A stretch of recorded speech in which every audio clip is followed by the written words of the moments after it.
पिछले क्लास में आप लोग का कौन सा चैप्टर समाप्त हुआ था बच्चों? वन्य जीव एवं प्राणी, ठीक है ना। आज जो आप लोग का जो स्टार्ट होने वाला है वो है क्या आपका? खनिज संसाधन। क्या है? खनिज संसाधन। खनिज संसाधन सबसे पहले होता क्या? संसाधन तो आप लोग पढ़ चुके हैं। संसाधन का मतलब क्या कि जिन चीजों का हम क्या अपनी आवश्यकता को पूरा करने के लिए करते हैं वो सारे के सारे क्या कहलाते हैं? संसाधन। लेकिन ये खनिज है, ये क्या है? जो खनिज कहाँ से मिलती है? भूमिगत। कहाँ से? भूमि, यानी कि भूमि के अंदर से खाद्यान्न से इसको क्या किया जाता है? निकाला जाता है और फिर इसका रूपांतरण करके क्या किया जाता है? अपने उपयोग लायक सामान का क्या किया जाता है? निर्माण किया जाता है और अपनी आवश्यकता को क्या करता है? पूरा करता है। तो चलिए सबसे पहले क्या होता है, देखिए क्या कहता है। आपका चैप्टर का नाम क्या है? खनिज संसाधन। देखिए खनिज संसाधन है क्या? कहता है कि पृथ्वी की परत में विद्यमान धातु युक्त ठोस पदार्थ को क्या कहते हैं हम लोग? खनिज कहते हैं। कहता है पृथ्वी के परत में, यानी पृथ्वी के परत का मतलब क्या? ऊपरी परत में नहीं, भीतरी परत में। कहता है कि पृथ्वी के भीतरी परत में विद्यमान। विद्यमान का मतलब क्या? ये विद्यमान का मतलब क्या होता है? उपस्थित। विद्यमान का मतलब क्या बच्चों? धातु युक्त ठोस पदार्थ।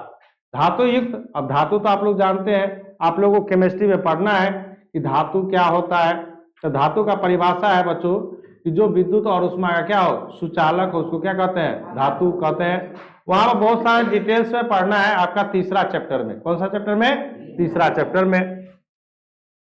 तो उसको सारे को क्या कहते हैं हम लोग? खनिज कहते हैं। कहते हैं खनिज संसाधन आधुनिक सभ्यता एवं संस्कृति के लिए आधार स्तंभ है। कहता है कि वर्तमान समय में जो अभी क्या है? आधुनिक युग चल रहा है।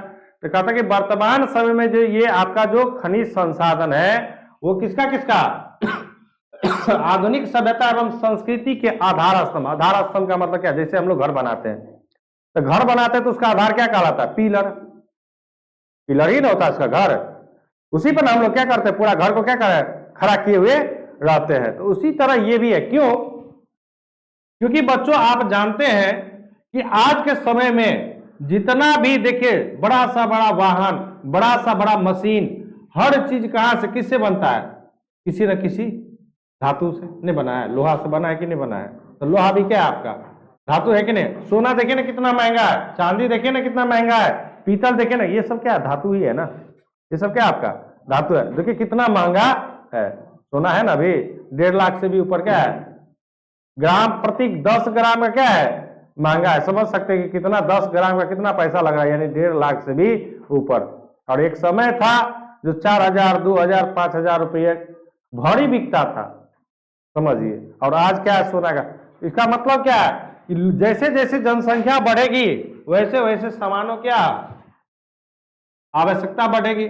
आवश्यकता बढ़ने के कारण यदि उसका आपका खनन कम है तो ऑटोमेटिक क्या है कि उसका रेट क्या होगा? ज्यादा होगा। तो वही कहता है कि यहाँ पर कहता है खनिज संसाधन आधुनिक सभ्यता एवं संस्कृति के क्या है?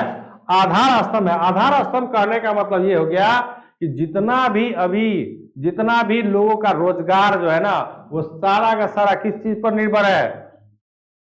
इसी खनिज पदार्थ पर निर्भर है, ठीक है।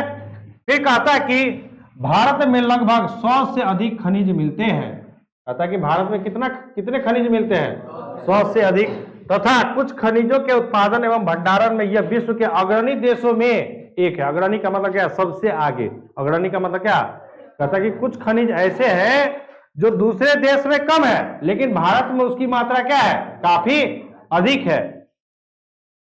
जैसे में कहता है सोडियम क्लोराइड यानी नमक, देखिए है कि नहीं है। अब जल का सबसे ज्यादा क्या किया जाता है? ये जो सोडियम क्लोराइड है क्या चीज से बनाया जाता है? समुद्री जल से, क्योंकि भारत देश क्या है? समुद्र से क्या है? घिरा हुआ है। कैल्शियम कार्बोनेट, जिंक सल्फाइड आदि। कहता है कि खनिज मुख्यतः कितने प्रकार के होते हैं? सामान्यतः 2 प्रकार के। कौन कौन बच्चों? एक होता है धात्विक खनिज और दूसरा क्या होता है? धात्विक खनिज का मतलब क्या है कि जिसमें धातु की क्या गुण उपस्थित हो। अधात्विक का मतलब क्या? जिसमें अधातु का गुण। अब जैसे सोडियम क्लोराइड है, धातु तो नहीं है लेकिन खनिज है। बालू क्या है? धातु तो नहीं है लेकिन खनिज है। वो भी तो क्या जमीन के अंदर से ही निकाला जाता है ना। तो धातु का मतलब क्या? जो उष्मा और विद्युत का क्या होता है, सुचालक होता है, उसको क्या कहते हैं, धात्विक। और जो उष्मा और विद्युत का क्या होता है, कुचालक होता है, उसको क्या कहते हैं हम लोग, अधात्विक खनिज कहते हैं। क्लियर है, कोई दिक्कत है इसमें?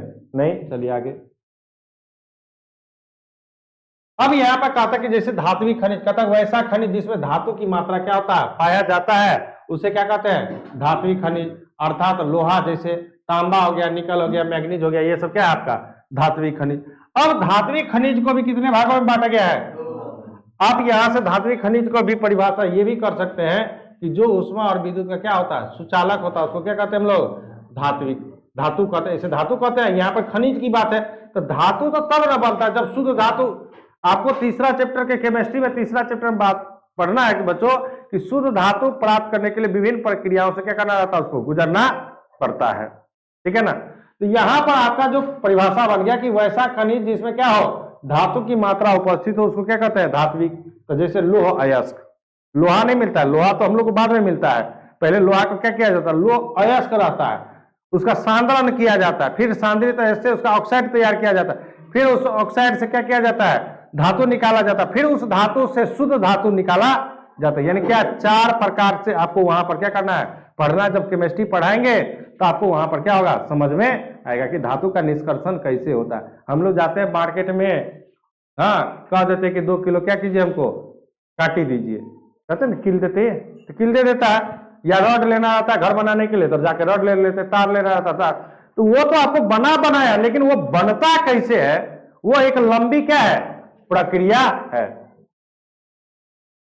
कहता कि धात्विक खनिज को भी मुख्यतः कितने भागों में बांटा गया है, 2। एक होता है लोह और दूसरा क्या होता है, अलोह। और लोह का मतलब क्या है कि जिसमें लोहा का मात्रा हो, यानी गुण हो। लोह का मतलब क्या है, जिसमें लोहा की मात्रा उपस्थित नहीं हो, समझेगा। कहता वैसा धातु जिसमें लोह का अंश हो और जिसमें चुंबक गुण उपस्थित हो। तो ना देखते हैं लोहा के पास जब किसी भी चुंबक को ले जाते तो चुंबक क्या करता है, उस लोहा को अपनी ओर आकर्षित कर लेता है। तो यहाँ पर भी समझना है कि लोह का कैसे पहचानेंगे, तो जिसमें लोहा होगा तो चुंबक उसको क्या करेगा, अपनी ओर आकर्षित करेगा। जैसे मैग्नीज, निकेल, टंगस्टन। टंगस्टन समझते हैं ना, टंगस्टन का प्रयोग होता है क्या चीज में, फिलामेंट बनाने में। बल्ब का जो 100 वाट का बल्ब होता है उसमें फिलामेंट नहीं रहता है, ऐसे ऐसे स्प्रिंग टाइप का। 100 वाट के बल्ब में देखे है ना, जो लाल रोशनी देता है उसमें देखिएगा ऐसे ऐसे लपेटा लपेटा करके रहता है, जैसे स्प्रिंग होता है ना, उसी प्रकार का। और जब वो बीच से ब्रेक हो जाता है तो बल्ब आपका क्या हो जाता है, फ्यूज हो जाता है, तो बल्ब आपका जलता नहीं है। तो वही यहाँ कहता है कि ये जो मैग्नीज है, ये जो निकल है, ये जो आपका क्या है, टंगस्टन है, ये सब क्या है, लोह युक्त खनिज है। जबकि दूसरा देखिए अलोह युक्त खनिज में कहता वैसा धातु जिसमें लोहे का अंश नहीं हो, जिसमें चुंबकत्व गुण भी उपस्थित नहीं हो, उसको क्या कहेंगे, अलोह। नाम ही है, नाम से याद कीजिए। लोह का मतलब क्या, जिसको चुंबक अपनी ओर आकर्षित है, यानी जिसमें लोहा का गुण उपस्थित हो। अलोह का मतलब क्या, नामे है अलोह। अ पहले कोई भी शब्द के पहले लग जाता तो उसका मतलब क्या होता, नहीं, यानी उसमें लोहा का गुण नहीं है। और जब लोहा का गुण नहीं है तो क्या उसको चुंबक अपनी ओर आकर्षित करेगा, नहीं करेगा। जैसे आप चुंबक का लाइए, इस पर दीजिए, मान के चलिए लकड़ी है और लोह पदार्थ, क्या इसको खींचेगा अपनी ओर। तो उसमें एग्जाम्पल है जैसे तांबा। तांबा को जाइए आप सताने के लिए, तांबा को आप जाइएगा ना चुंबक के पास रखने के लिए, तो तांबा को चुंबक अपनी ओर आकर्षित नहीं करेगा। जैसे पीतल, कांसा, संगमरमर, शिलाजीत, फिटकिरी, कोयला, गंधक, मुल्तानी मिट्टी, ये सब क्या है, खनिज है।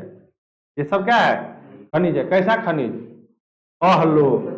हाँ, सब क्या है, अलोह खनिज। क्लियर है? चलिए आगे है बच्चों अधात्विक खनिज। कहता कि वैसा खनिज जिसमें धातु की मात्रा उपस्थित नहीं हो, उसे क्या कहते हैं, अधात्विक। जैसे चूना पत्थर। चूना पत्थर तो देखे हैं, नहीं देखे हैं? घर को रंग पेंट नहीं करता है, घर को पेंट करने के लिए चूना, पहले जो घर का जो ढलाई भी होता था ना, वो पहले चूना पत्थर से होता। आजकल ना सीमेंट, सीमेंट में चूना पत्थर जब तक मिलाएगा तो सीमेंट का निर्माण ही नहीं होगा। पकड़ जो बनाता है, कौन पकड़ बनाता है, चूना उसमें मिलाया जाता है, किसमें? सीमेंट निर्माण में। जब पढ़ाएंगे चैप्टर निर्माण तो वहां पर आप लोग को ये पढ़ना है। फिर क्या है? डोलोमाइट, ये भी आपको उपयोग किया जाता है कहां पर? सीमेंट उद्योग में। अभ्रक, बालू में देखते ही हम लोग के बालू में उजला उजला जो बालू होता है उसमें क्या चमकता जो उसको क्या कहते हैं? अभ्रक कहते हैं। जिप्सम, हाँ, तो जिप्सम का उपयोग कहाँ किया जाता है? प्लास्टर ऑफ पेरिस को क्या करने में? बनाने में। जिप्सम समझते हैं ना? जिप्सम समझते हैं, प्लास्टर ऑफ पेरिस नहीं समझते हैं? बताइए, हड्डी टूटा है, बैंडेज नहीं हुआ है? अरे तो बैंडेज जो करता है वो क्या रहता है? हार्ड जो बन जाता है, पाउडर रहता है ना, तो पाउडर का जैसे ही पानी में जाएगा तो वो क्या हो जाता है? हार्ड बन जाता है। बैंडेज पर लगाया जाता है ना उसको, तो वो क्या है? प्लास्टर ऑफ पेरिस ही है, ठीक है ना? तो ये सब क्या है? अधात्विक खनिज है। ये सब क्या है आपका?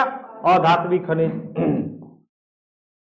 कहता कि अधात्विक खनिज को भी मुख्यतः कितने भागों में? 2 भागों में। एक है कार्बनिक का, दूसरा क्या है? अकार्बनिक। कार्बनिक का मतलब क्या है? जिसमें कार्बन की मात्रा क्या हो? उपस्थित हो, यानी जिसका निर्माण ही हुआ है क्या चीज से? कार्बन से। तो कहता कि वैसा खनिज जिसका निर्माण जीवाश्म, जीवाश्म का मतलब क्या?